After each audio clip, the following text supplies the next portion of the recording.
Bienvenue si vous nous rejoignez sur France 24, merci d'être avec nous.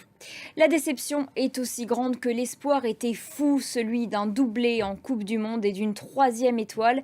Les Bleus ont finalement concédé la victoire à l'Argentine dimanche soir au Qatar.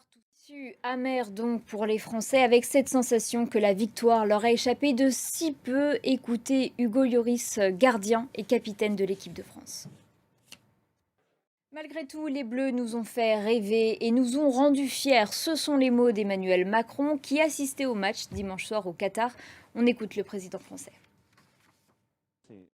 Défaite côté français, donc explosion de joie. En revanche, côté argentin, la victoire de l'Albi Céleste est celle de tout un pays où l'on attendait cette victoire depuis 36 ans.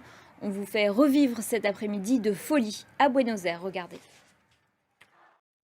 Et cette victoire de l'Argentine est aussi celle d'un homme, Lionel Messi, sacré meilleur joueur du tournoi. À 35 ans, il soulève enfin sa première Coupe du Monde. C'est l'unique trophée qu'il manquait à son palmarès déjà hors norme. 7 ballons d'or, 4 Ligues des Champions et tant d'autres. Retour sur son parcours avec Grégory Naboulet. Je vous le disais en titre, avec cette victoire de l'Argentine, c'est la parenthèse du mondial qui se referme, une parenthèse de paix qui doit servir d'exemple pour le président ukrainien.